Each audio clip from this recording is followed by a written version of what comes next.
Welcome back to the Infinite Rabbit Hole. I'm your host, Jeremy. I am not a Nickelback fan. Today, we're going to lead right into where we left off last weekend, which I don't remember where exactly we were. I don't even remember the entire conversation. I just have some very vague notes. Sorry, I had a whole week go by, and I don't really remember the conversation. But before we do that, let's go ahead and touch base with Jeff. Jeff, how you doing, bud? Doing pretty good. I like Nickelback. See, you got the wrong guy. Hey, It wasn't even me. Look, man, that shit slapped when I was in like middle school, bro. You know, it's got a nostalgic flavor to it now, you know. Now, are you going to catch me playing it with other people around? Fuck no. But, you know, once in a while in my car, I might slap on a little playlist from the, early 2000s and Nickelback comes on. I'm in there singing it. I'm not going to lie to you, you know. He's going to be singing about a photograph. Listen, it's not the hits that hit. Okay, it's the ones that nobody knows about. What I just said earlier, right? I'm the fucking obscure guy. I like the songs that nobody knows. Okay. Yeah, man. Yeah. No. Whatever. Man, I don't know. I'm gonna be honest with you, man. I never really dug into Nickelback. I didn't either. I'm just fucking with you, honestly. Creed, on the other hand, is my shit. Okay. No. With legs wide open. Okay, Jesus Christ.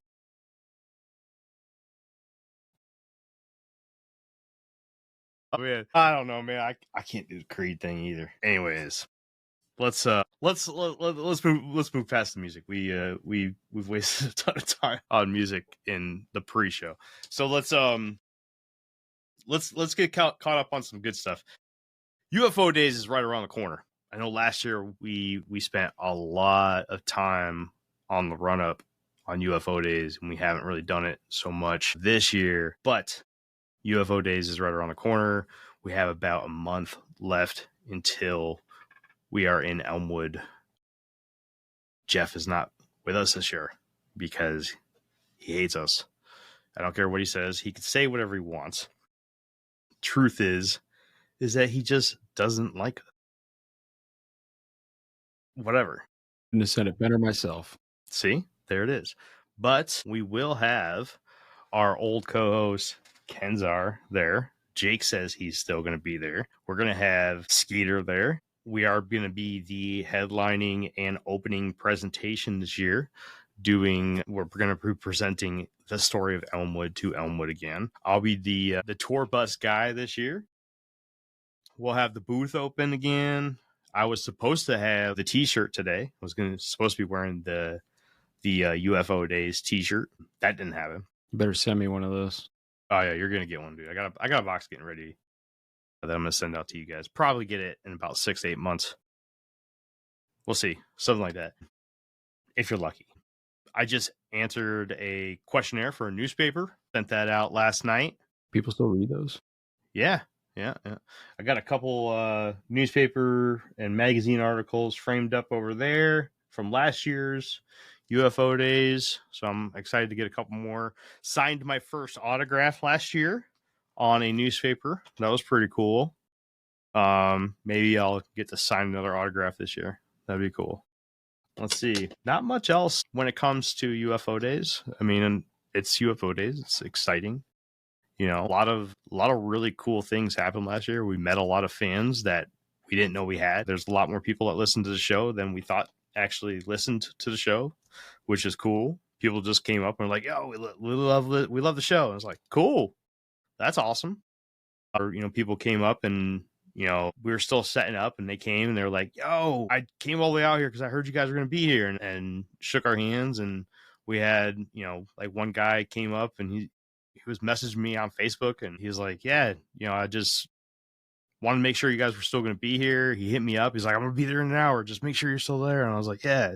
He came up and hung out with us for a little while on Saturday last year. I want to know what the percentage of those people are that were just full of shit. Probably all of them, except for some nice people up there, and yeah. I'm that kind of guy. I'll walk by and be like, "Yeah, bro, you guys are great." I'm like, I don't know who the fuck that is, But yeah, I mean, it's cool, man. We got some pretty cool stories last year. We missed out on the Saturday night party. I don't think we're gonna miss out this year. Yeah, it was fun. We got assaulted by cheese. It was a good Oh time. yeah, we did. Yeah, we did. That was cool. I'm actively working on the Elmwood book, so I'm going to be taking notes and everything this year. Try to add some more chapters to that book. By next year, the book will be out. Let's see. That's pretty much it for Elmwood. Hopefully by next weekend, I'll have the T-shirt for everybody to see. Sick, bro. By next weekend, I should have 2 more songs uploaded to my SoundCloud, so check it out. Nice. All right. Well, you ready to jump into the conversation? Yep. Wear my Tacta Squatch shirt today. I have the same shirt. Do you? You have the one with the little thing on the sleeve? Yep. The grunt style one, yep. Is it? That's not grunt style. Yeah, I mean, kind of. That's what I call all the shirts with the arm fucking. You're stereotyping. That's what you are. Whatever. Sue me.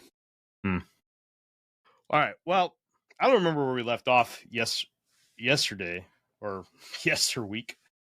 But I do remember that there was something that I wanted to bring to your attention, and that was during the conversation about whether or not UFOs were simply AI from the future.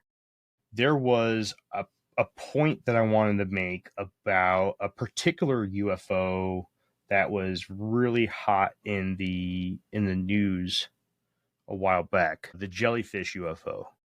Are you familiar with this particular UFO? I want to say it was I don't Afghanistan know. or Iraq or something. You'd have to pull up like a thing so I could see it. Here, I got you. Here, it's right here. No, I'm good right now, babe. Thanks. But I am familiar with jellyfish UFOs. This wouldn't be the first one because I remember hearing about this like 10 years ago. So, oh yeah. So don't worry about the colored ones up here, but I'm more worried like this guy right here. Yep. And this one here.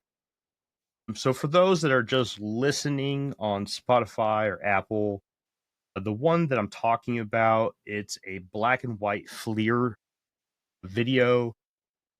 It's in a military base in Iraq, and the FLIR video recorded this object cruising over the military base from the right side to the left side of the video. And I'll find the video as well. But I wanted to talk about this because we I can't remember if we dove heavily or not into this, but I want to talk about AI in general, right? So right now, and I understand that in the future, we're going to get much better AI. But if you think about AI, and kind of an argument that I was making last time about AI is that if we're looking or if we're being visited by, let's just like, I think I used the word drones last time, talking about AI from the future using UFOs as a drone like piece of equipment to visit us and learn from us. Some sort of knowledge gathering piece of equipment. We have to stay away from the based. We got to stay away from putting the human fingerprint on things, right? So it's not going to look like a camera. It's not going to look like a quadcopter. It's not going to look like a drone that we would assign to it. Okay, it would look something like AI would create. Now, if you look at what AI originally created, and the first thing that comes to mind is Will Smith eating spaghetti. Remember that video, Jeff? Yep. I mean, it was an absolutely horrendous video, and we could pull that up here in a minute. But it was an absolutely just, it's fucking nightmares, man. It was horrible, right?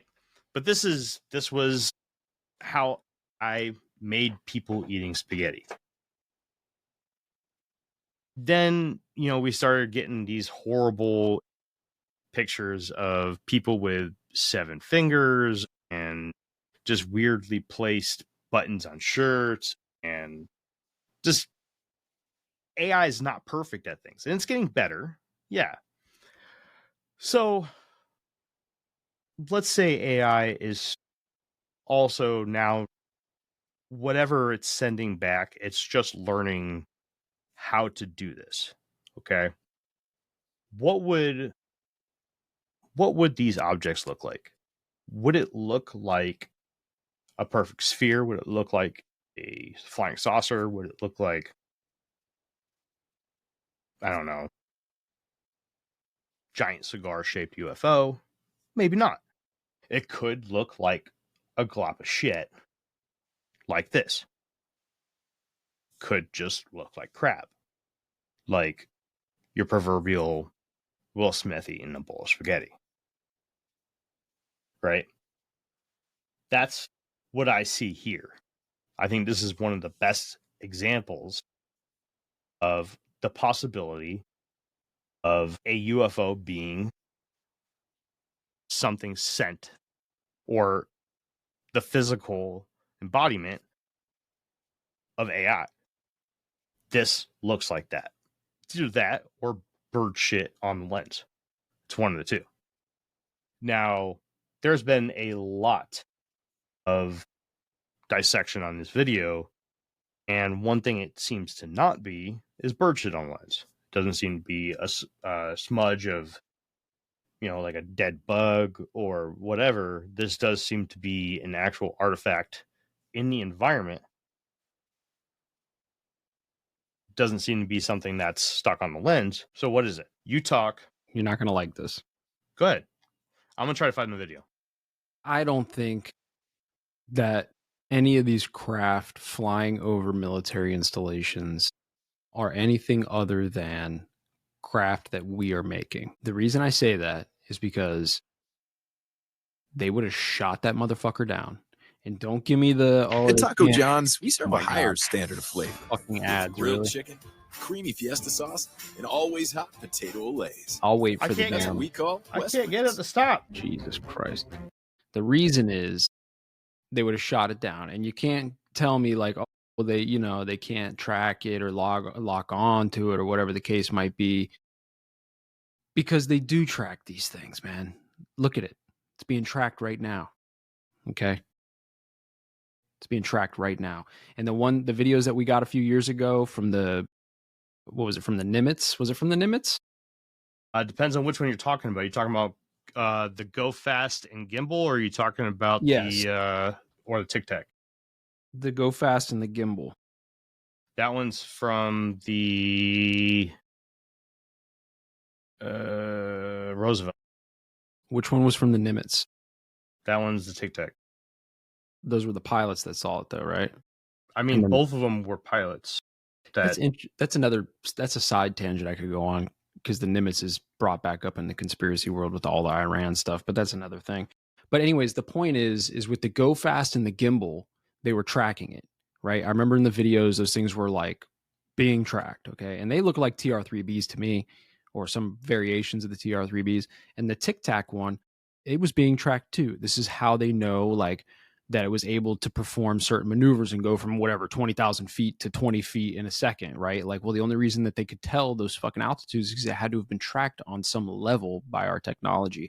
We would not let this fly, right? We would have shot these things down. So that tells me that somebody gave the green light to do a test flight at this military installation, and they sent it up to whoever to say, hey, look, don't let the boys shoot this down. It's ours. Now, they probably didn't tell everybody that, of course, right? But somebody there knew that this was going down, and that's why it didn't get shot down. So, look, there's people just walking right there, bro. Yeah, but I don't think this was U.S. Anywhere. If I'm correct, I don't think this was over a U.S. facility. Any facility, bro. In fact, the fact that it's not U.S.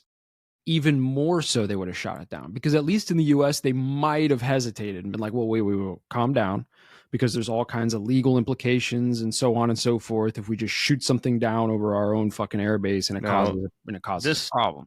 This says US military base, and this is from ET, but from what I understand is that I don't know if this was a U.S. military base. From what I heard, if it wasn't, like I said, I would expect it to be shot down even faster, because like if you're flying some object over some Russian military base or some wherever, they're not going to fuck around. I do agree, right? If it was in broad daylight, you're right, easily tracked just like that, you would think, yeah, they probably would shoot that bitch down. 100% agree. Very sketchy.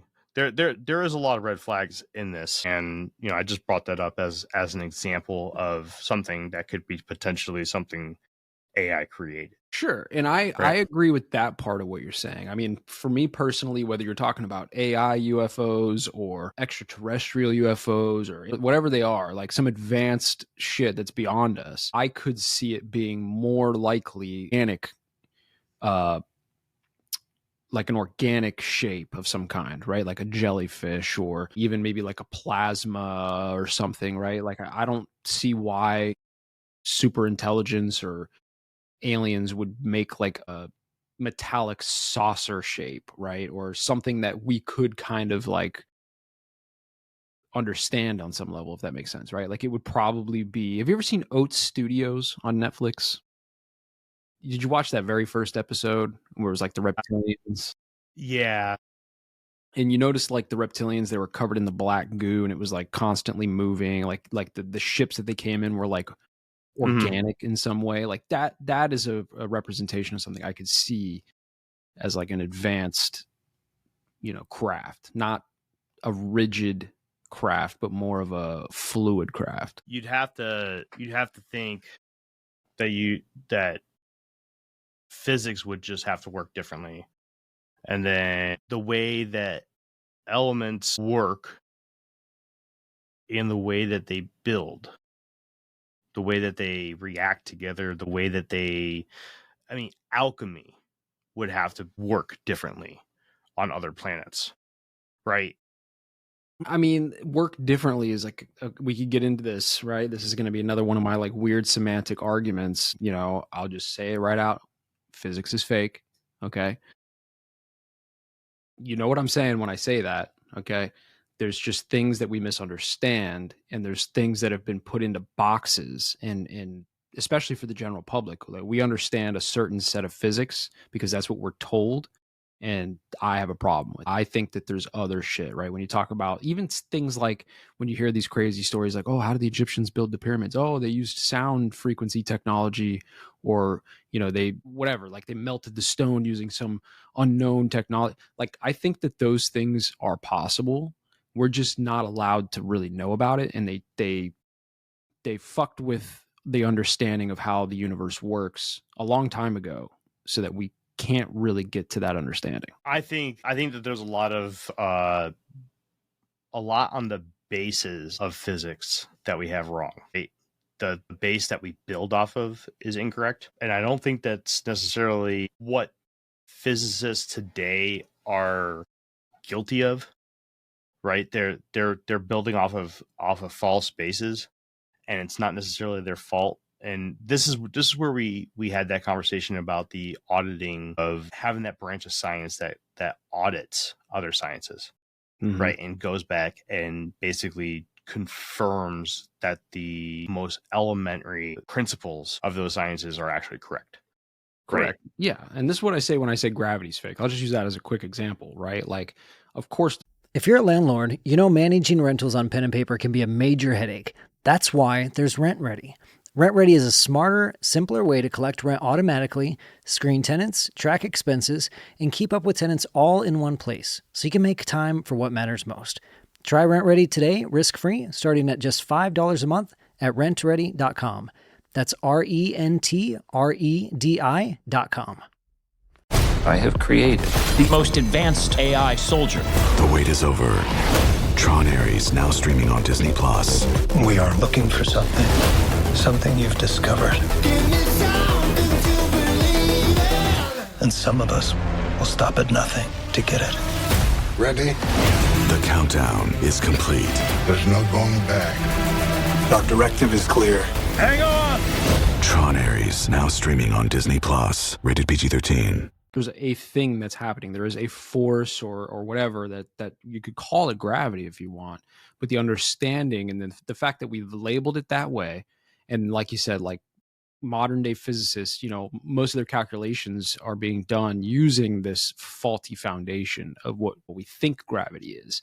Right. So that's like a good example. Yeah, I think there's more to gravity. The thing about gravity, man, is that something exists that pulls mass towards other mass, right? That exists. Whether it's gravity by textbook, because you got to remember there's no necessarily there's no textbook definition of what gravity is. Right. It's still theoretical. Yeah, but you also have to be careful with that too. Okay. It's still technically a hypothesis. It's not even a theory. A theory is a law that cannot be tested. Correct. So a hypothesis is an idea. Gravity is still just somebody's idea. It's the same concept as dark matter. Right? Dark matter is something, it fits into the equation, right? There's an equation of how everything works, and dark matter fits it. All it is it's a piece of the equation that makes the equation make sense. And that's the problem, right? Is that it's essentially a placeholder piece of the equation, right? Nobody's ever created, seen, replicated, tested dark matter, right? Because it's when they were doing the math problem, okay, everybody knows what I'm talking about, the giant fucking math problem on a chalkboard, okay? Somewhere in there, they couldn't figure it out. They were like, something is wrong. And then they kind of like reverse engineered it in a way, if you will. And they were like, well, we can make it work if we add this little placeholder here. Now the whole equation works, and we'll call this placeholder dark matter. I think something similar, maybe not exactly the same, but something similar has happened with gravity, with a lot of the things in physics, like you were saying. Like, I think that the foundations that they're working off of are just altered. Correct. And so when you say, I don't know, like the physics would have to be different on another planet if they're going to make some weird, organic craft, blah, blah, blah. Is that the case? Or do we just not have a proper understanding of how the universe works? That's Maybe. a big problem too, because I think that in today's day and age, with the internet and the technology that we have, we like to think that we know everything, or at least we're on track to know everything, like we're getting there, right? Like that's what we all think. We're at the pinnacle of discovery and civilization. And I don't necessarily buy into that. I think that we live in a very fucking synthetic version, a manufactured version of that. I didn't think I was going to have this problem today, man. What problem you having? Problem of Jeff and I had quite the experience today. Yes, we did. And without getting into it at all, we can't get into it. We can't, of course, but like some of that was happening today, right? With some of the information, and it was kind of like, okay, maybe there is a little something's been tweaked here, or the information's not quite what we think it is. And that's exactly where I want to go right now, and I can't do that. I can't do it. I'm with you. I want to too. I want to so bad, but we can't. Fuck. Okay. We have to shift gears because we can't do that. The more has entered the chat. The more always brings up some good stuff. Mass attracting mass was dismissed by Einstein. There are 0 experiments showing mass attracts mass. Well, okay, maybe Einstein was famous for working off of mathematics and proving through mathematics. Einstein never had a big enough of a vacuum to be able to actually run the experiment. That's why his relativity is general and special relativities are theories. They can't be tested, so they never made it to laws. So the theory of general relativity and theory of special relativity, they can only be verified mathematically. It can never be verified physically, right? With everything from the way light reacts around black holes and how gravity affects light, it all works and doesn't work mathematically. And Jeff and I even had, what was the term that we were talking about today? Einstein's biggest failure in his own mind was that he was unable to ever come up with a unified field theory, right? Or the unified field. Yeah, that's it. Unified Was field it? theory. Yep.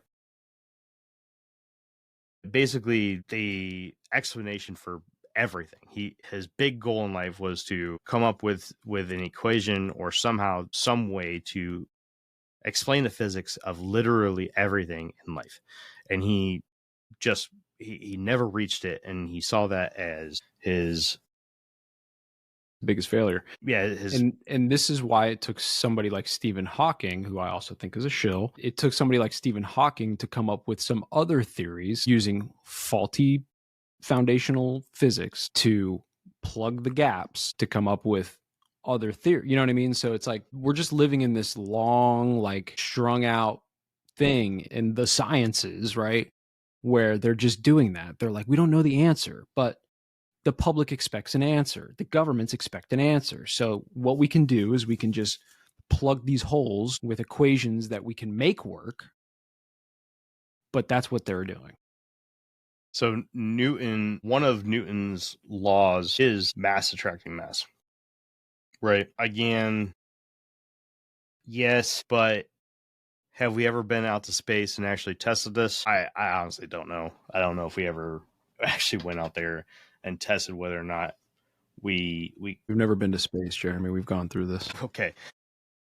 True. But regardless, we've never been to a point in space where there is no gravitational pull by some scientific definition, by some scientific organization, by their definition, no gravitational influence, and far past the Oort cloud of this solar system, in between galaxies where there's absolutely no gravitational influence, and took two bodies and tested gravitational influences between two bodies of different masses. It'd be impossible to do. I mean, like, honestly, you'd have to go outside of the solar system, out of the reach of the sun, if that's even a real fucking thing. I'm not convinced, but if it is, you'd have to go way beyond like the Kuiper belt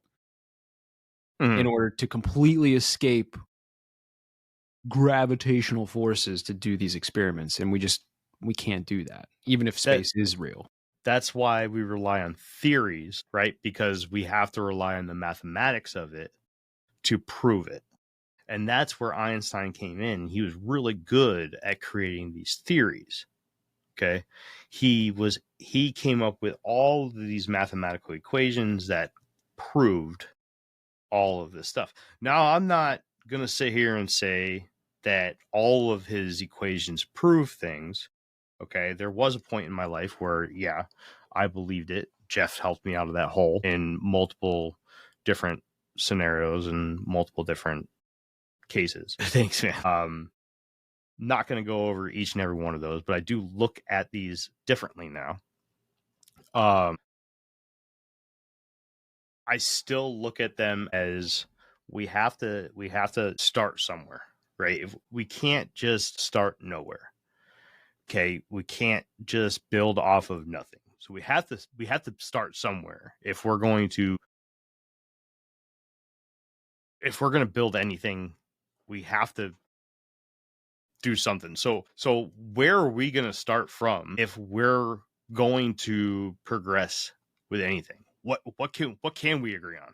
Well, I don't know, right? I don't know the answers either. I don't claim to know the answers. I just, I'm very firm on questioning everything, and that literally means everything. But Jake's voice is popping into my head here, and what you're saying is true if you're living in a secular worldview, right? If you're living in a non-secular worldview, you would attribute all of these things to your God, right? So, and I understand both sides of this enough to be like, okay, I'm in the middle, right? I'm a fence sitter. Everybody hates that, but I'm kind of a fence sitter on that. But I want to tie this back to AI for a second, right? So like, this is the problem that we have with AI as well. All of the information that you're getting from AI and will get from AI is being pulled from the internet, and the internet is full of faulty information. So moving forward in time, 100 years or 1,000 years, when AI is super intelligent and all this, it's still going to be based on a flawed foundation because that information is not anywhere for it to be trained on, right? Maybe somebody somewhere has the real information and they're training an AI with that. That's a different story, but we don't know, right? But right now you can go ask Grok a question and, it's just pulling information off the internet, which is a bunch of fucking nerds who put shit on the internet. So, how fantastic is it really? To me, it's just really quick at finding things and compiling it into a digestible format for human beings. It's not really doing the thing that I think people think it's doing, right? It's not intelligent. It's just super fast. Yeah, we're getting off track here. So I was trying to pull it back into AI a little bit, Yeah. Let's I have on my notes here from last weekend that we were going to be talking about aliens being the hidden class. Do you remember where we're going with that? No, I don't think we got into that. What were we talking about? Well, we had like half of last week's episode was literally about time traveling AI. Right. And we went through all that. And then we went into, are we AI? And we didn't really get too deep into that because I think we got sidetracked in the conversation, to be honest with you. I need to take better notes. I don't take any fucking notes, bro. You're good, man. You're doing more than me. I know. And then I wrote down the Fermi Paradox. What were we talking about with the Fermi Paradox? We didn't even talk about that. You might have wrote that. Maybe the thought popped into your head and you wrote it down, but we didn't talk about it. But what did I want to talk about with it? Wait, is that the 3-body problem? No. No, that's not right. What is the Fermi Paradox? If there's life out there, why haven't you seen it type of thing? Yeah. Like mathematics. Yeah, we didn't really talk about that. The Fermi Paradox, I mean, there's a lot of cool things. I mean, there's a lot of answers to the Fermi Paradox, right? That's what we're going to talk about. Jeremy Corbell brought up techno-terrestrials and how we could be seeded here by AI, right? Yeah, and then we went on a long tangent and I was talking about AI in the future pulling time towards itself to create itself, using us as the tool to do that. Correct. Right. And how we are nothing but AI's tools to just be information gatherers. The sex organs of the machine world. Yeah. And how, okay, so with the theory, the zoo theory, we could be just basically, or not necessarily the zoo theory, but the farm theory. We could just be cattle, right? We were put on this earth or on this planet to kind of just gather information about, everything and anything, mostly natural resources and how to utilize them, come up with our own understanding of physics, various math and scientific fields, not necessarily so much on history, but maybe reading, writing, communications, that kind of stuff. They gather up all of our information once we create AI or they plant technologies, because there is a theory that UFO crashes were planted by whatever it is that pilots them, right? If you look at where UFOs have crashed and where they have been supposedly recovered from, like Roswell, right? it seems that, and I want to say it was actually off the Sean Ryan show that I heard this, that supposedly it seems that every major nation that's kind of been in the game when it comes to reverse engineering of UFOs and gravitational manipulation and even into nuclear sciences has recovered some sort of UFO. And it seems that they may have been planted, purposefully crashed in certain areas of the world to be recovered by certain nations as kind of like a, hey, here's some free technology as a boost. Do what you will with it. Let's see what you got, kind of thing. Maybe. I don't really have an argument against that at all, I guess. So, strange question, right? What if one day we do end up making contact with another planet? Because as of right now, the reality of it is, well, we'll talk about reality from a point of view of what Earth, majority of Earth believes from a scientific point of view, is that there's a ton of planets out there with, you know, when you look at the Drake equation, right? The Drake equation is the way of calculating how many intelligent species there are here in the Milky Way, right? That alone is telling you that science, well, believers in the Drake equation believe that there are other intelligent species in the Milky Way alone, not in other galaxies, just in the Milky Way. So let's say that those other intelligent species were also planted. They're so far away, even if they were in Alpha Centauri, right? They're still so far away that within the lifetime of our species here on this planet, before our star goes supernova, we still probably don't have enough time here to be able to make contact with them to communicate. Right.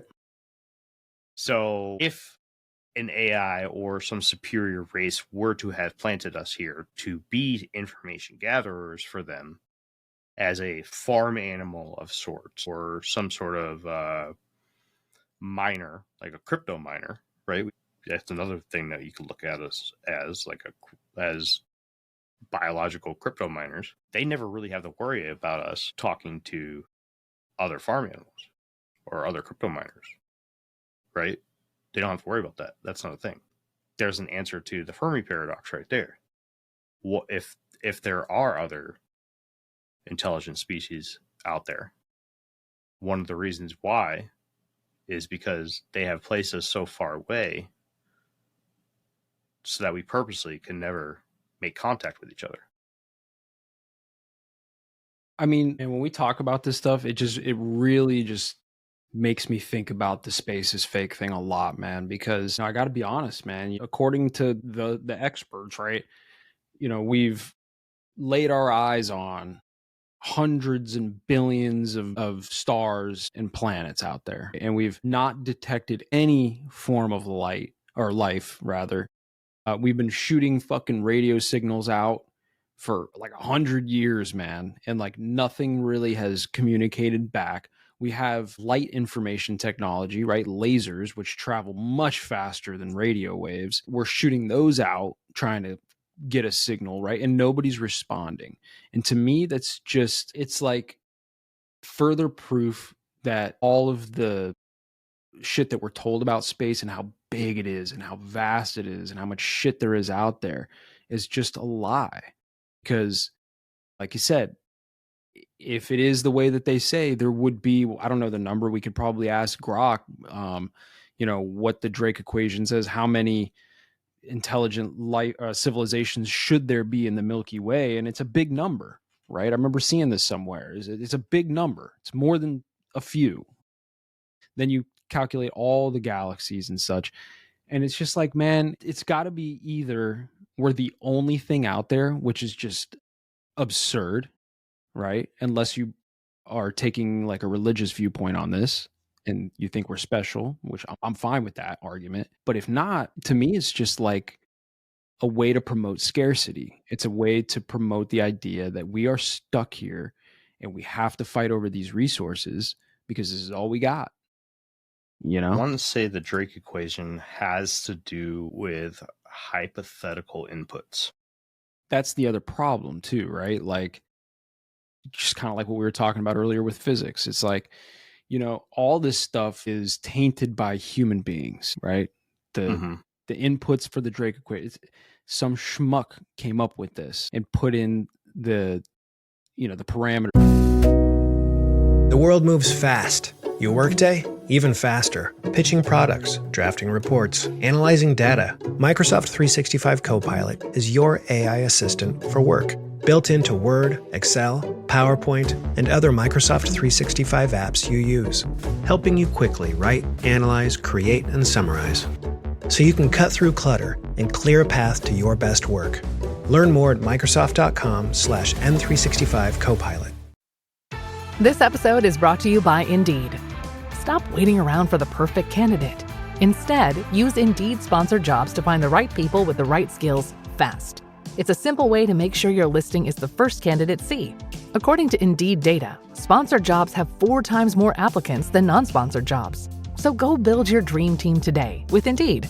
Get a $75 sponsored job credit at Indeed.com/podcast. Terms and conditions apply.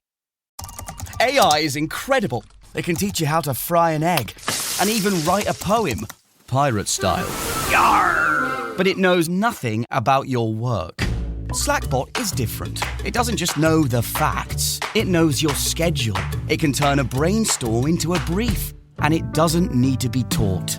Because Slackbot isn't just another AI. It's AI that knows your work as well as you do. Visit slack.com/meet Slackbot to learn more. And stuff that you need to, you know, calculate. It just doesn't make a whole lot of sense to me, to be honest. I'm gonna give you guys all a little sneak peek at a blog I was writing. Doesn't make a lot of sense to me. And unless you get into, like I said, like religious stuff, you know, we were created here purposely by the architect or by God. Okay. Can't really argue against that. You know, if that's the case, that's the case. Or ancient astronaut theory, that there is actually shit going on. They came here, they DNA manipulated, you know, hominids that were here and created us out of something else and then left. And then perhaps if space is real, all the space agencies know that there's stuff out there and they just won't tell us, right? And this is when we were talking about breakaway civilizations last week. You know, I personally think that if space is real, that we probably are out there and this is just a farm, like you said. But it's not quite the way you explained it. It's more so like, well, you never seen Star Wars, but this would be like Tatooine, right? Or to put it in some, you might, the whole Earth is North Korea, right? Like people who live in North Korea, not all of them, but a lot of people who live in North Korea, they really think North Korea is the shit. You know, they really think that that's the pinnacle of human civilization over there, some of those people. And I think that that's kind of the position we're in here. And we just have no idea that there's human beings out there doing stuff. You know what I mean? And they're farming us for whether it's information or most likely DNA for cloning. You know, because if you have a massive space fleet out there exploring the galaxy, you know, you need a lot of bodies for that. And the best way to do that is to collect DNA from a farm and clone humans and send them out. So this was a blog I was writing. I got a ton of them. So you guys are getting a free look at one. Yep. This one is on Are UFOs Extraterrestrial? This is just page 3 of 8. So you guys are just getting a little glimpse. But this is particularly on the Drake equation. I'll read it off for you guys here. I'll skip the section on star systems, galaxies, and universes. But I'll read off the Drake equation just to kind of answer the question on what that is for anybody that's curious.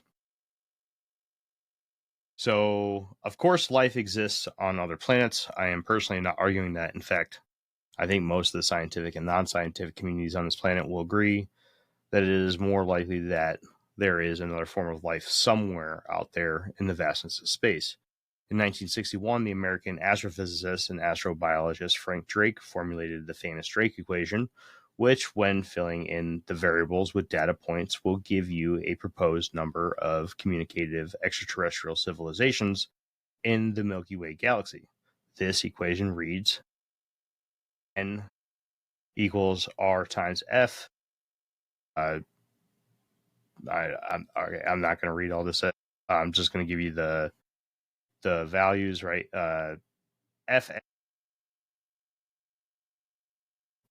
with the equation broken down like this. Okay, so N equals the number of civilizations with which humans could communicate. This variable stands as the outcome to the equation. So this is your answer.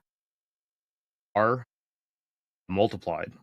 This is your mean rate of star formation. F to the lower P equals fraction of stars that have planets. And to the lower E, this is the mean number of planets that could support life per star with planets. F to the lower L, fraction of life supporting planets that develop life. F to the lower I, fraction of planets with life where life develops intelligence. F to the lower C, fraction of intelligent civilizations that develop communication. And finally, L, which stands for the mean length of time that civilization can communicate. But we're not done here. To dive too far into the Drake equation, I'm not just simply explaining that there is a well-known and, of course, debated equation in the scientific community for the estimation of intelligence or intelligent and communicative extraterrestrial life in the Milky Way galaxy. While we're here, let's take a moment to discuss a few commonly misused terms. Okay, yeah, we'll stop there. I asked Grok for the answer. Oh, yeah? What do you say? Estimates range from 1 to millions due to uncertain parameters. Current consensus leans toward a low number, possibly 10 to 100, but it's highly speculative. That's how many civilizations are in the Milky Way.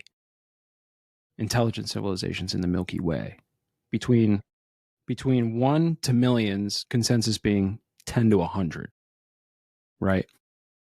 Again, look, we got telescopes that are apparently peering out way beyond the Milky Way, right? Like we've seen other galaxies and shit.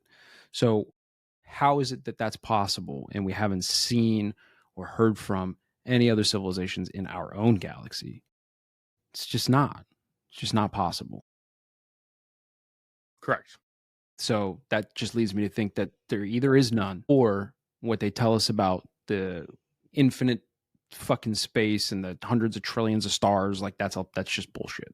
One of the two. Can't be both. Or it could be both, I guess, but well, I think it's important to at least ask the question how they get that answer. Right?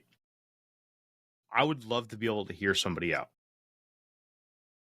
That's at least give them the soapbox and say, okay, how'd you get this? Show me how you got it. Right? Convince me that this is real.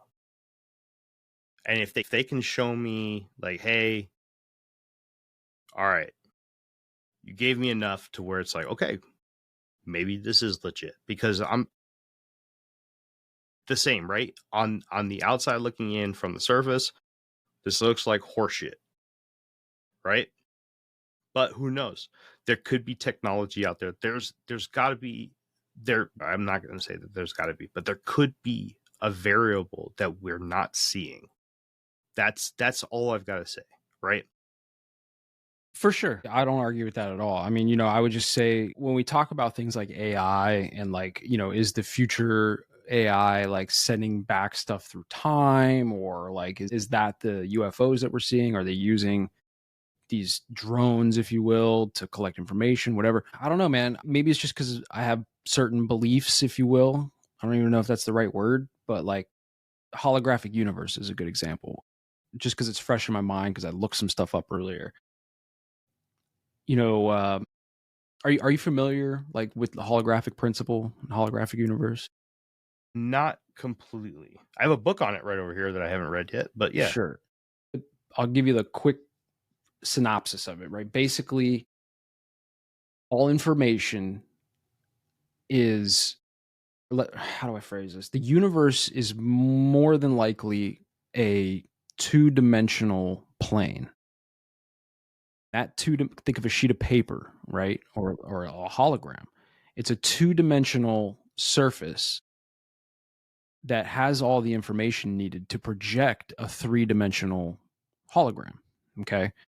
And you could take any little piece of that hologram out and you can inspect it, and it has all the information for the entire hologram. So when you start talking about like quantum physics and stuff like that, right? When you get into like particle physics and like they're discovering the secrets of the vastness of the universe by, doing experiments on particles, and you're like, how the fuck does that work? Well, because the part encodes the whole, right? So to me, if AI in the future gets to a point that it could do these crazy, crazy things, it's more than likely that it would create a simulation. It would create a holographic universe, and everything within that is actually a product of the AI. You, me, all the particles, all the light, everything. And what we might be seeing, if the UFOs, well, not if, because if that's the case, then everything is part of the AI simulation, including the UFOs, right? Now, why is that anomaly happening? I don't know, but that would be like my broad view of that, right? Yes, AI is everything, literally, in the holographic universe. It's just a simulation. And if AI gets that advanced in the future, if we do become like a type 2 civilization and we're harnessing all of the power of the star, right, of our sun to power our civilization, right, and we're using that amount of energy to create AI, and it's creating simulations with that amount of power, shit, bro, we might be living in one of these holographic simulations, and there could be infinite numbers of them running it all at the same time. And then you get into parallel realities, alternate dimensions, all of that could kind of fit into this if you really kind of wrap your mind around the holographic principle. I think every day that goes by, I think that there's a better chance that we live in a simulation. Dude, the smartest people in the room have been saying this for like 20 years now, right? I've seen so many TED Talks and stuff like that where these guys come out and they say like the chances that we live in base reality are slim to none. It's more than likely that we live in some form of a simulated universe, right? And these are the smartest people in the world that are saying this shit right now. And it just leads me to think like, yeah, you're starting to figure it out, guys. You're starting to figure it out. Yeah, it's crazy how small we are. And you start thinking about how big things really are. And then you start thinking about stuff on the quantum level and how physics change as you go down. I wonder how physics changes as you go up, right? Because it's got to change when you go up too. Like we've had this discussion before as well. What is the universe expanding into, right? We've had this talk about the Big Bang, and we've had various conversations, and we've looked at it from various angles before, and talked about various ideas about whether or not that the Big Bang even happened, or it's even true conceptually, and whether or not the universe is actually expanding. We've talked about the Doppler effect and redshift, blue shift, and everything. And we've talked about the expanding universe and the contracting universe, and we've dissected this pretty good, right? But one thing we've kind of fallen short on, but we've asked the question is, if the universe is expanding, what is it expanding into? And is it going to get to a point where it can't expand anymore? Like, is it expanding in some sort of container? Is it expanding against something else that also is expanding? Is it a bubble? Will it pop? Unfortunately, it's impossible. If you take the experts at their word, it's impossible for us to ever know that answer because the rate of expansion exceeds the speed of light, which I don't understand how that fucking works. But anyways, I'll digress from that. But I think that that's a clever way for them to not have to answer the hard questions. When I don't think that's their answer. I think that the expansion is at the speed of light, but because we can't see the expansion horizon, we will never be able to see it. We'll never be able to catch up to it because we can't ever break the speed of light. Some version of that, right? I don't know the exact. Yeah, but you get what I'm saying. Like, we'll never know. Even if we build a machine that can travel the speed of light, we'll never get there in time. Mm-hmm. So, and again, I think that that's a clever way for them to kind of mask the flaws in their math, where they can just say, oh, we can't see any further than 13.7 billion light years, man. Unfortunately, that's it. That's the boundary. And it's just like, that's convenient, bro. To the forbidden topic. That's going to be a good one, man, because all of this stuff ties in, bro. And like, yeah. People are like, what the fuck are you guys talking about? We got something coming for you. Don't worry, all right? Just hold on to your fucking britches. We're coming in hot soon. Shit. Yeah. I don't know. It's an interesting thought experiment, at least, right? I mean, and this is why this is kind of one of the big things that leads me to the space is fake thing, right? Going back to that. It's just like, man, there's just so many unanswered questions, and there's so many questions that we just won't ever answer. And it's just like a real nice box that they put us into, just a real nice little cute little box. What else you got on your notes, bud? That's it. Aliens, hidden class, Fermi Paradox, and jellyfish UFO. I mean, I don't know. I guess I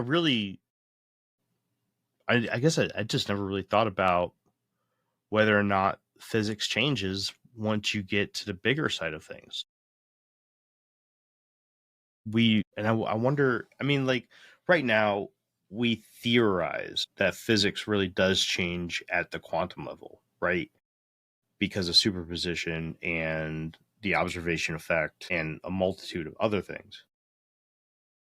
But I wonder if it also changes on the other side of that spectrum.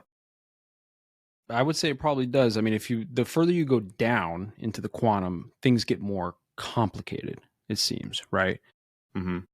It's probably the opposite. This is like one of the universal laws, right? The duality of things, right? If you're going down to quantum and it's getting more complicated in that, when you go up, it must be getting simpler. You think so? Yeah. Man, I don't know. Or I wonder if it just gets more complicated from our point of view. Maybe it is more simpler from, just a general sense of things, but from our point of view, like in our, I don't know if you look at like the size of things as like a spectrum, our point on the spectrum, our point of view, we're used to this. That's why it's our physics, our understanding of how the world works. We understand it a little bit better, but if we lived as quantum beings, something small, that would make sense to us. And this whole world. Well, that's a good thought experiment too. If you're a quantum being, right, and you were used to that, those physics, whatever, okay, you were used to that. As you went up to our level where we're at now, it's much simpler than when we look down into the quantum. Right, but you would be used to the quantum world, right? You would understand that, you'd live it every day.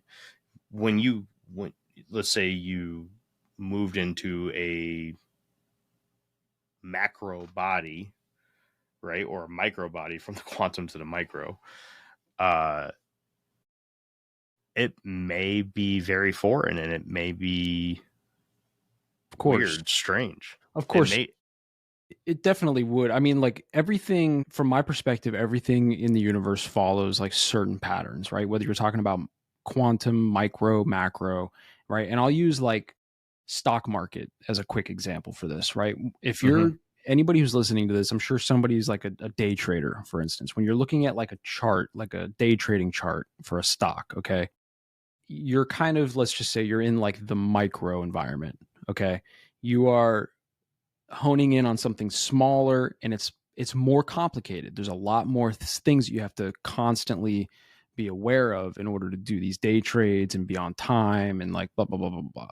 As you start to look out at the macroeconomics of things, at least for me, it's more complicated in the sense that there's more inputs for the macro economy than for like a micro economy. However, when you look at it from a macro view, it's much easier to understand what's happening on that small day trading chart, right? If I'm staring at the small day trading chart, like I said, it's moving. There's a lot of variables. Any little thing, blah, blah, blah, it's going up and down, up and down, up and down. When you zoom out and look at the macro of everything, the world markets, right? You just have to look at a few things, the world's liquidity, the money supply, is there a fucking war happening? What is the policy that the United States it's almost simplified as you go up to the macro. So I think that once we get up to a certain point in the macro, if we could step outside of the universe and look at it, right, as a full macro thing,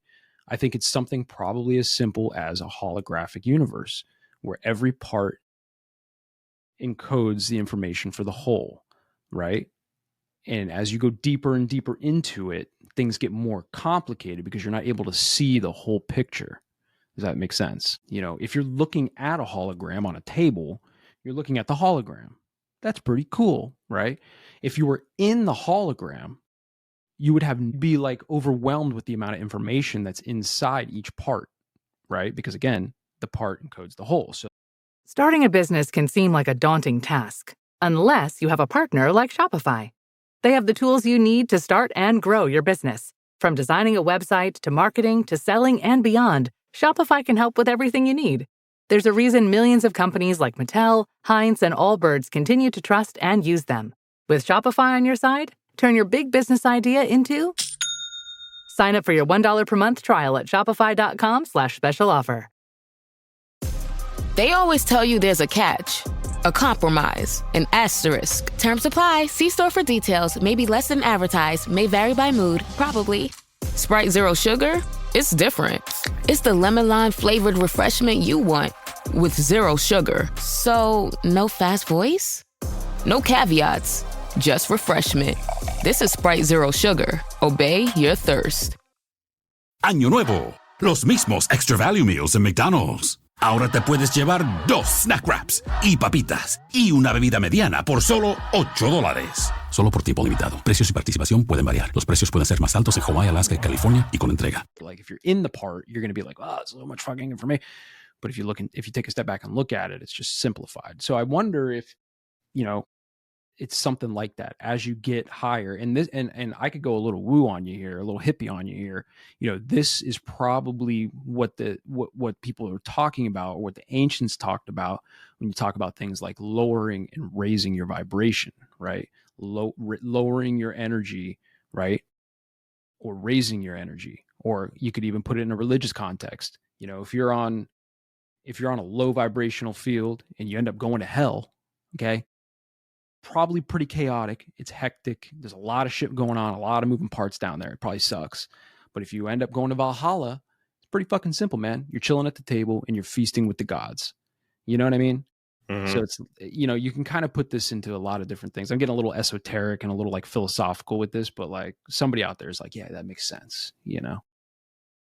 Somebody. It makes sense to me. So I know somebody else is probably tracking with me right now. The Moore's probably tracking. Yeah. Yeah, the Moore's got you. The Moore's tracking. Yeah. I don't know, man. I don't know. It's like, maybe I should just stick with Bigfoot. The Moore says always. He's always tracking. And I'm looking at the comments for the first time since my little rant here, and he's saying exactly what I'm saying. The pattern in the macro is clear. Stocks go up with the increase in money supply. Like I said, just like the price of a candy bar. Prices go up. Micro, any company can go out of biz and anyone can put a company out of biz. It's more complicated, right? So, and you can apply this. This is just the law of nature, right? This is just the way it is for everything. You ever seen this where they have this, I forget what it's called, but it's like a little table with like pegs all in it. And in the bottom, there's like a bell curve and there's all these little beads. And when they flip it over, all the beads fall randomly.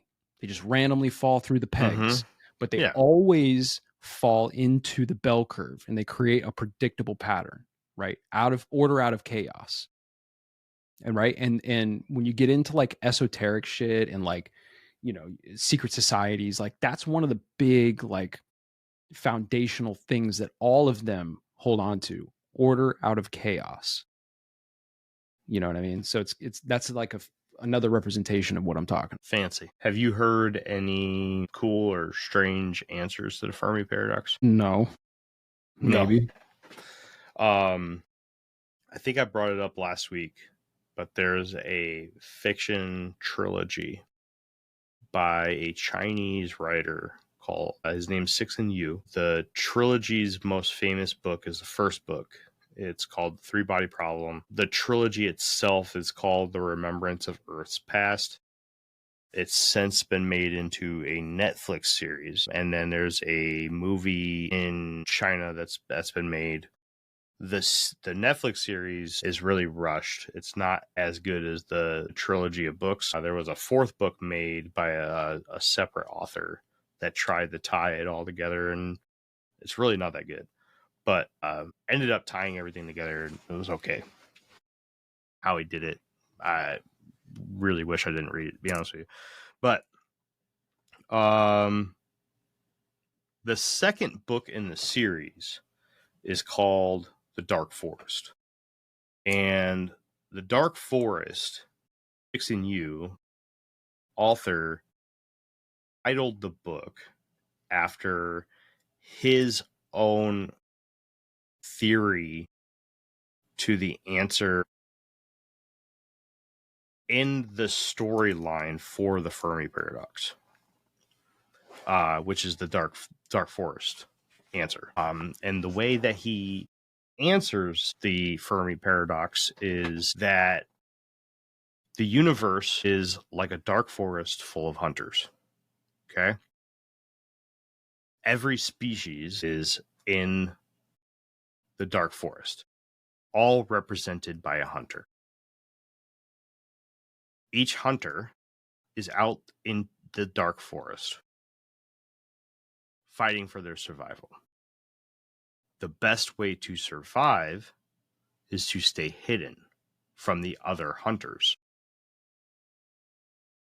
The worst way to survive is to make yourself known, to make your presence known. Because every other hunter in the dark forest will eliminate another hunter to ensure their own survival. Because no other hunter can trust another hunter. Yeah, I've heard this before. I think you might have actually brought this up before. Maybe, man, but that's just another that's just like another representation of scarcity. Right? I don't really buy into that, to be honest with you. Don't really buy into that too much. What I would say is it's probably more so like, what does Andy from the Deep Share call it? Like the enemy of progress or something like that. I think that progress is most likely the reason that we don't come in contact with anything, right? Like the idea that civilizations just advance to the point that they destroy themselves, right? Or something like that. Kind of tying in what we talked about with Lance, right? He was talking about like what term did he use? Not the medicine men. Damn it. He was talking about how like the natives, they were way more in tune with like natural law and these types of things, right? And because of that, they were the abilities that they had were just, I'm not even going to say better than what we have, it's just different, right? And I think that because of progress, we've eradicated all of that, and now we're at right now. And if you track that out into the future, because of progress, eventually humans won't be humans anymore. We'll be transhuman, right? Because of AI and all these other things, right? And if you keep going beyond that, there probably won't even be that anymore, right? So I think that the real enemy, I guess, if you will, of humanity is progress. And it's probably the same with any other advanced civilization in the universe. They just progress their way into oblivion. So, I have at some point, we'll be doing an episode on the Fermi Paradox. There's a book. It's called The Universe is Teeming with Aliens, Where is Everybody? 75 Solutions to the Fermi Paradox and the Problem of Extraterrestrial Life by Stephen Webb. And it is an absolutely phenomenal book. It actually reads more like a textbook than anything. It's extremely dense. It took me about 6 months to get through. It's a very, very dense book. But there is some really, really cool answers to the Fermi Paradox. I thought the dark forest was an interesting one. It is. Because if you look at what humans do, right? If you look at the dark forest theory that 6NU applies to his book series, he points out that humans are one of the only hunters in the dark forest that lights a fire. Where that's stupid. We're sending signals out. We're having nuclear war. We're doing all this stupid shit. We're sending radio signals and everything, just willy-nilly, just, not really caring about what we're doing and not trying to hide that we are here. And yet we have the UFOs. See, we're coming full circle. We have these UFOs in our skies. Something potentially could have spotted us, could be observing us, could be watching us, could be monitoring us, observing, could be from afar, could be from a distance in time, not just space, right? So I think that the dark forest theory that 6NU, an author, a fiction author, who actually is a very brilliant guy. If you ever get a chance, I highly recommend reading his books. They're absolutely amazing. Very, very thick books. They're like 400 pages a piece, 400, 500 pages a piece. Very, very good. I just find the parallels are just mind-blowing. It's very interesting what we do. And then we look up in the skies and we get these reports of UFOs. And then the first thing that we do is we say, these must be extraterrestrial. They must be from Zeta Reticuli. They must be from another star system. They must be from outer space. How does that explain like ancient peoples having these experiences as well? Because as far as we're told, I don't know if I believe it, but as far as I'm told, our ancestors, they weren't beaming signals out into space, right? They weren't radioing out looking for others. Not that we know of. Not that we know of. Not that we know of. But they very well could have. Yeah, that's a whole other episode right there. Just the hidden history of it all and stuff like that, But yeah, it's interesting, man. But maybe it's just because I don't like things that are like scarcity related, and that is what that is, right?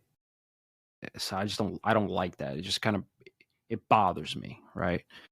It should bother you.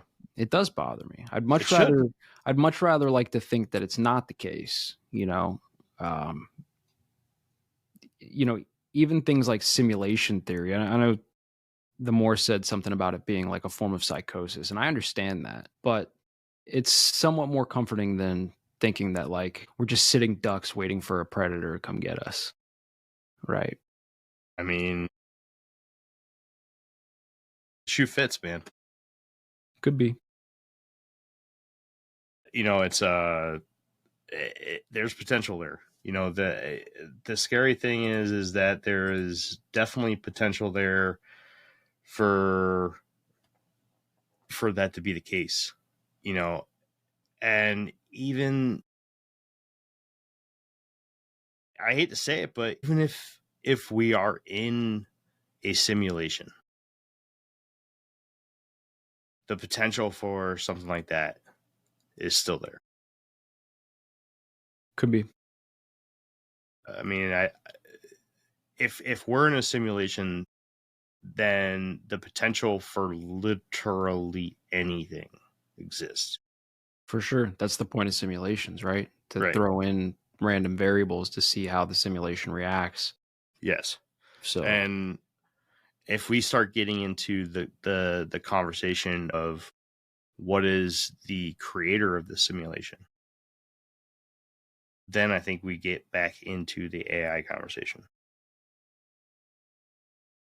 And I don't think, shit, man, you start talking about what does base reality look like. I don't think we can even fathom what base reality looks like. no, and what's interesting too is make me think of, you ever watch Love, Death, and Robots? Yep. I love that show. You see, I love half of that show. Yeah, most of those episodes are stupid. Some of them suck, but some of them are super interesting. You see the one where the guy, his ship gets fucking stranded in that space station hundreds of light years away from where he's supposed to be. You seen that one? And he like runs into like the blonde chick that he knew, and like they're banging, she's like naked half the time. Seen that episode? It's in the new season. Anyways, him and his crew, they go into cryo sleep or whatever. Yeah, right? yeah. And they wake up and the alarms are going off. They're like, what the fuck happened, right? And then the lady steps out and she's like, oh, we found your ship stranded. You're 1,000 light years away from your fucking course. And they're like, oh, right. And then he's banging this lady, right? Because they knew each other from the past, and then and all this. And then he starts to realize like something's not right. And then he asks her to like tell him the truth. And she's like, are you sure?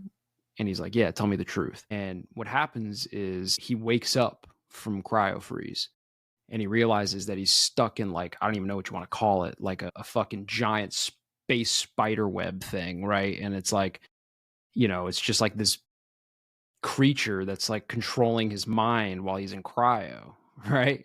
But when he's in cryo, he's comfortable, you know what I mean? And it's like, I wonder if that's kind of something that's happening too sometimes, right?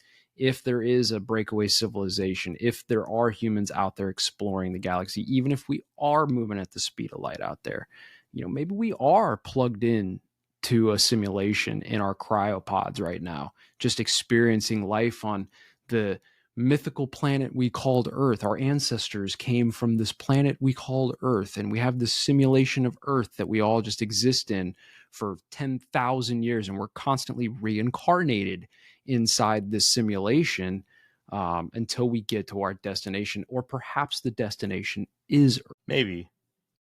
I don't know. It's a pretty good simulation.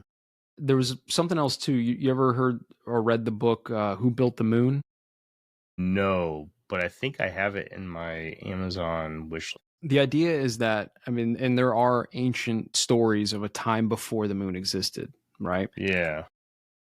But the idea is that something at some point in the past built the moon. It's an artificial object, and it placed it into this perfect orbit around the Earth, right? And if you look at the orbits of all the other moons around all the other bodies that we know of, our moon operates differently than all of them, okay? And there's a whole list of reasons why it's different. But, did they put the moon here to terraform the Earth to make it habitable? Because that's one of the ways that you could terraform a planet. Put a moon around it, put it in the perfect orbit, wait 20 million years or whatever, however long it takes, the tides and all the things that happen, you could terraform a planet that way. Are we on the mothership moon plugged into a simulation preparing us to be dropped off on the Earth? And we're running through this simulation over and over and over again. We nuke ourselves away. We AI ourselves away. We virus manipulation ourselves away. Whatever the case is, we just keep doing this until the simulation decides you guys figured it out as a collective. Now it's okay to go inhabit this planet that we've been terraforming for X eons. Those are just some fun theories that I think about sometimes. And it could all be controlled by AI. And it would be. Because no human being is going to stand around on that ship for 20 million years waiting for this to happen, right? They're going to put us all in cryo, and the AI systems are just going to run the simulations back. I don't know, man. I don't know. We never will until we wake up one day in the ship and we're like, we pulled the... You know? All right, man. What do you think? I think it's my bedtime. Yeah, I think it's your bedtime, too. All right. I ordered that book. Of course you did. I'd be surprised if you didn't order a book. Just ordered. Which one? Who Built the Moon? Who Built the Moon by Christopher Knight. There you go. Also, watch that video I sent in that little group chat we have. The Thunderbolts Project. Symbols of an alien sky. Watch that. Anybody listening? Super interesting stuff. Might be bullshit. I don't know. Thunderbolts Project. Symbols of an alien sky. It'll blow your fucking mind. The Moore says Jeremy's like Cypher. I don't know what Cypher is. Just wants a steak. What does that mean? Tell me what that means, Jeff. What? What's Cypher? From The Matrix. Yeah. You never seen The Matrix? We went over this already. Come on, dude. Can we have a watch party? Can we just like do a thing where like I make you sit down and watch some of these movies one day? Yeah, like we'll do Terminator, The Matrix, Star Wars. We'll do it on the Patreon. Please. How do we do that without getting copyright? We got to look into that. Patreon. Ain't nobody, nobody's going to check the Patreon. We'll do it on the lowest tier. Charge people $1. Yeah, the algorithms are still going to hit us somehow. No, they won't. No, they won't. Well, there's some really good stuff in there, even though it's like fiction movies and science fiction. Like there's just like little nuggets in those films that are like, you know, we talk about them like every episode. That's why we're always bringing up these references. And it's like, man, you got Yeah, but I can guarantee you people will only listen to the show to talk shit about me not watching movies. I don't read books. I bought a book that I haven't even touched. Nobody gives a fuck about that. Nobody cares. You're right. 90% of the population of this planet doesn't read. Yeah, you're right. I can read. Right? Let that be known. So, but like, it's the other way around. It's like 99% of the population, 99.9% of the population watches movies. I did just finish Fall of the House of Usher because I thought it was going to be like the Edgar Allan Poe book, but it's not. But it was good. This episode is brought to you by Stouffer's. Here comes 3-time juggling champion Natalia Rogers. She's juggling law school, her TA job. Oh, narrowly catches the laundry. What's that fourth ball? Parents unexpectedly showed up at dinner time? Is that too much for Natalia? Not with Stouffer's Chicken Alfredo and its mouth-watering mix of Asiago, Romano, and Parmesan. When you're juggling 4 things at once and the clock strikes dinner, think Stouffer's. Well, the holidays have come and gone once again, but if you've forgotten to get that special someone in your life a gift, well, Mint Mobile is extending their holiday offer of half off unlimited wireless. So here's the idea. You get it now, you call it an early present for next year. What do you have to lose? Give it a try at mintmobile.com/switch. Limited time 50% off regular price for new customers. Upfront payment required. $45 for 3 months, $90 for 6 months, or $180 for 12-month plan. Taxes and fees extra. Speeds may slow after 50 gigabytes per month when network is busy. See terms. That's another good example of the enemy of progression. Because of the progress, nobody reads anymore. We just watch the films. Yeah. And pretty soon, we won't even be watching man-made films. We'll be watching fucking AI films. I do have the book for The Matrix, but I haven't read it yet. What am I reading? What is the fiction book I'm reading? I can't remember what it's called. It has to do with what are those mushrooms that take over the bodies of bugs. You know what I'm talking about? I know what you're talking about. But it's so I'm on the second book. The first book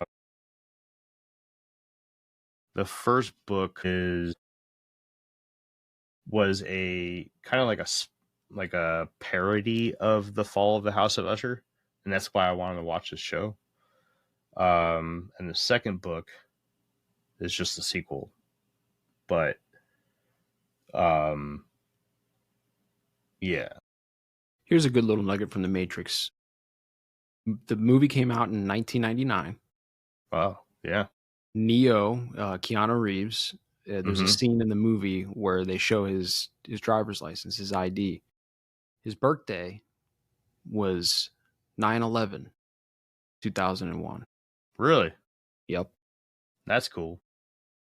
And the whole idea of the movie is that he's learning the truths and waking up and unplugging from the Matrix. And it's just interesting because for most people, conspiracy-minded people who break out of the Matrix, if you will, 9/11 is usually like the first thing or one of the first things that wake you up, right? You become reborn through that in a way. And it's interesting. And that's just like one little piece I'll give you, because it's like stuff like that all through, not just the Matrix, but like I said, Terminator, even in Star Wars, right? Like Order 66. Like there's just so much in these films and probably in the books too. I don't know. But it's definitely some shit you got to watch sometime. This is the series I'm reading right now. I'm on this one with Feast at Night. And then Are I'll there read pictures? No. But this is like a parody of his passport, excuse me, not his ID, his passport. Thank you. He corrected me. It wasn't his driver's license. It was his passport that showed 9/11/2001. Yes. But yeah. So then after I'm done reading these, I'm going to read The Light Runner from Allie Walker. And then I may read the book that's supposedly The Matrix. What's it called again? Book? I don't fucking know. What's the Matrix book? Skeeter, what's the Matrix book? I have it. I don't fucking know. And the new Matrix that came out, everybody hated it, including me. It didn't hit the vibe, right? But it was interesting because, spoiler alert, Keanu Reeves, the entire time, he's just a video game coder. It's a fucking video game. And he's like the architect. He's the coder for the game, for the simulation. It's interesting, man. It's all interesting shit. I don't know. The Moore says, I think it's called The Matrix. That's awesome. It's great. That's fucking hilarious, dude. Got his ass. Yeah, I don't know. It's past my fucking bedtime. Wrap this thing up, bud. Yeah. It's past your bedtime. All right. Well, saw a lot of new names in the roster today. Checking out the show. So just want to say thank you to anybody who checked us out. Don't forget to hit follow. We record every Sunday at 8 p.m. Central Time, whatever that correlates to your local time zone. I'm Jeremy, the host of the Infinite Rabbit Hole Podcast. This is Jeff, co-host, Infinite Rabbit Hole Podcast, and host of the Shadow Band Podcast. It's been a pleasure. We're going to try to get some guests going, but until we do, we do have something big coming up very soon. Hopefully very soon. Jeff and I we've been working behind the scenes, getting something going. We cannot talk about it right now, but we will break that news when it happens. But this may even make the more happy. It's big. It's big. It's big. So it's big. And even Jeff says it's big. It's big. So hang tight. it might be a while, guys. It might be a month or two, but it's worth the wait. I can guarantee you. So just hang tight. And when it comes, you'll know. That's all I can really say. And if you don't, we'll tell you that this is it. I guess, maybe. But yeah, so that's it. I can announce the Patreon. Patreon topic for the month of July is Momo, the Missouri Monster. Yeah. So that will be dropping the second week of July. Get ready. Y'all are about to get attacked by Momo. All right. Well, that has been another episode of the Infinite Rabbit Hole podcast. I'm your host, Jeremy. And until next time, travelers, we'll see you right here in the next fork in the path of the Infinite Rabbit Hole. Goodbye. Adios. Hey, everybody. Thanks for checking out the Infinite Rabbit Hole podcast. If you're looking for more of our stuff, head on over to infiniterabbithole.com, where you can find links to all the podcast players that we are available on, and even our video platforms such as TikTok and YouTube. While you're there, make sure to check out all the links for our socials and hit that follow so you know when all the new stuff from our podcast comes out. And until next time, travelers, we'll see you right here in the next fork in the path of the Infinite Rabbit Hole. Goodbye.